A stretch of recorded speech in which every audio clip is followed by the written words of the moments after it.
Assalamualaikum warahmatullahi wabarakatuh. Perkenalkan nama saya Nadia Dindra dengan NPM 21160511100. Di sini saya akan membahas tentang analisis bibliometri publikasi ilmiah Implementation of Good Corporate Governance berbasis data Google Scholar tahun 2013 sampai tahun 2023. Pertama, ada pendahuluan. Secara umum, tata kelola perusahaan atau corporate governance adalah serangkaian proses, kebiasaan, kebijakan, aturan, dan kelembagaan yang mempengaruhi arah pengelolaan dan pengendalian suatu bisnis atau korporasi. Tata kelola perusahaan juga mencakup hubungan antara pemangku kepentingan, stakeholder, dan tujuan manajemen bisnis. Aktor utama dalam tata kelola perusahaan adalah pemegang saham, manajemen, dan dewan direksi. Pemangku kepentingan lainnya termasuk karyawan, pemasok, pelanggan, bank, dan kreditur lainnya.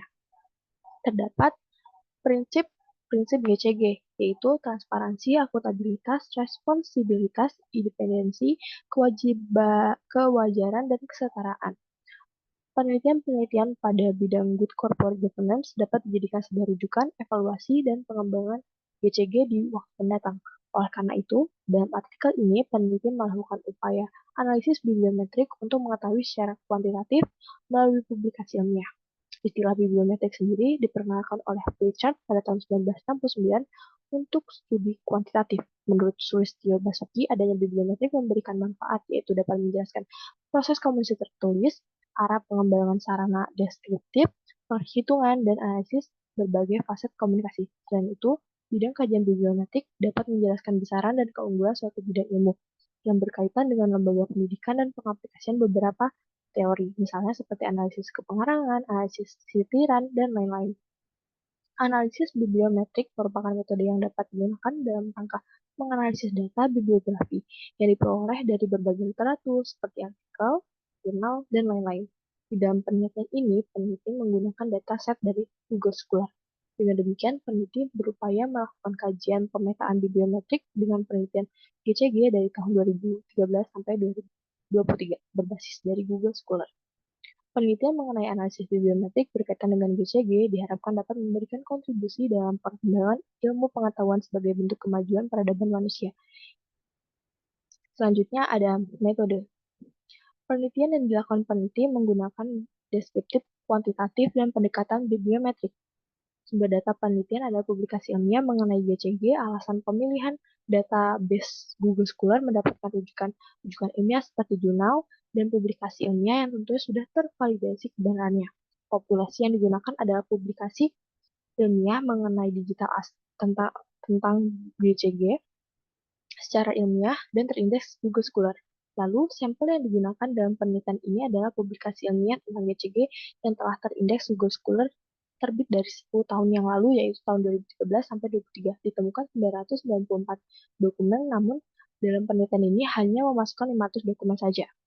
Teknik pengumpulan data yang dilakukan peneliti adalah data sekunder. Peneliti melakukan penelusuran dengan membuka database Google Scholar pada panel Google Scholar, lalu peneliti menggunakan istilah atau kata kunci implementation of the principle of good corporate governance dengan hasil penelitian yang diambil terdapat pada judul, abstrak, dan kata kunci. Data diperoleh peneliti adalah data publikasi GCG selama 10 tahun 2013 sampai 2023. Setelah mendapatkan hasil pencarian, peneliti mulai melakukan eksplorasi dengan database Google Scholar untuk melihat pertumbuhan publikasi ilmiah literatur implementation of the principle of good corporate governance. Selanjutnya, peneliti melakukan upaya visualisasi perkembangan tentang GCG dengan cara membuat peta kata kunci dengan mengekspor hasil penelusuran dari Google Scholar yang didapat dari bantuan Publish or Perish atau yang kita kenal dengan POP. Diinput ke dalam software FastViewer. Teknik analisis data penelitian ini adalah deskriptif, kuantitatif, dan kualitatif. Analisis dimulai dari pengelolaan data dengan bantuan database Google Scholar dengan bantuan POP. Melalui menu itu, peneliti mendapatkan iuran berapa data statistik atau analisis yang diperoleh dengan menggunakan data RIS. Lalu data RIS itu dimasukkan ke dalam FastViewer. Dengan tahap terakhirnya, peneliti menganalisis luaran dari Google Scholar yang dibantu dengan POP di dalam FastViewer secara deskriptif kualitatif. Selanjutnya ada pembahasan. Pembahasan di sini, analisis FastViewer untuk membuat peta jaringan peneliti. Pada gambar, baik jumlah minimum publikasi dari seorang penulis disesuaikan menjadi 3, dan hanya 11 orang yang mempunyai artikel lebih dari 2.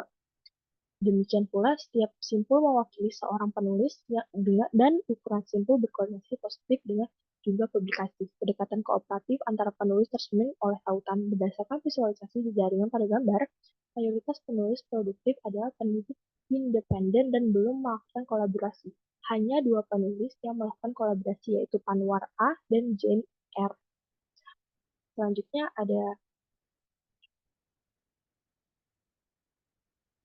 ada peta overlay visualization yang digunakan sesuai kata kunci yang muncul dari tahun 2013 sampai 2023.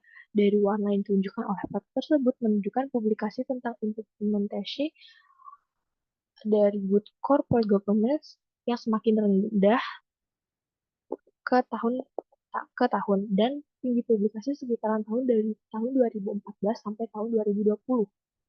Selanjutnya ada pembahasan mengenai network visualization.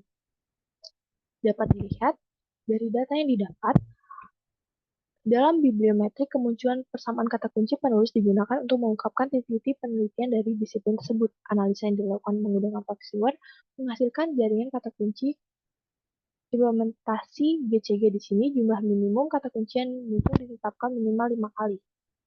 Dari 500 kata kunci yang diambil, hanya 186 kata kunci yang memenuhi ambang batas dari minimal 5 kali itu.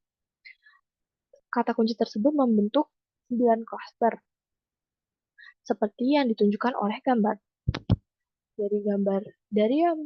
Dari klaster ini ada klaster 1 dengan warna merah, selanjutnya ada klaster 2 warna hijau dengan 17 item, klaster 3 berwarna biru dengan 15 item, klaster 4 dengan warna kuning dari 14 item, selanjutnya ada klaster 5 warna ungu terdiri dari 12 item, klaster 6 memiliki warna biru terdiri dari 12 item juga, klaster 7 memiliki warna orange terdiri dari 11 item, klaster 8 memiliki warna lavender terdiri dari 8 item, yang terakhir klaster 9 memiliki warna pink keunguan terdiri dari 4 item. Selanjutnya ada peta densitas, yang merupakan hasil analisis yang menggunakan seluruh artikel perkembangan penelitian bidang implementasi GCG dalam visualisasi density. Item diwakili oleh labelnya dengan cara yang sama seperti pada visualisasi network. Setiap titik dalam visualisasi density, item memiliki warna yang menunjukkan kepadatan item pada titik tersebut. Warna berkisar dari biru ke hijau ke kuning. Semakin besar jumlah item ke sekitar titik dan semakin tinggi bobot item tetangga. Semakin dekat dengan warna titik kuning. Sebaliknya, semakin kecil jumlah item di sekitaran titik dan semakin rendah bobot item tetangga. Semakin dekat warna titik menjadi warna biru, maka bobot yang paling tinggi yaitu GCG dan social responsibility, sedangkan yang lainnya memiliki bobot yang cukup rendah karena masih ada warna kuning yang samar-samar. Selanjutnya, yang terakhir ada kesimpulan. Kesimpulan dari penelitian ini, jumlah penelitian tentang implementation of good corporate governance terindeks Google Scholar mulai dari tahun 2013 sampai 2023 menghasilkan peningkatan. Tetapi dalam publikasi tentang topik implementasi good corporate governance, semakin rendah dari 500 kata kunci menjadi 186 yang kemudian dibagi menjadi 9 klaster. Melalui visualisasi density menunjukkan bahwa perkembangan penelitian implementation of good corporate governance memiliki bobot terberat pada kata GCG dan social responsibility. Sekian dari pemaparan materi tentang analisis bibliometrik, publikasi ilmiah tentang implementation of good corporate governance berbasis data Google Scholar dari tahun 2013 sampai 2023. Saya ucapkan terima kasih.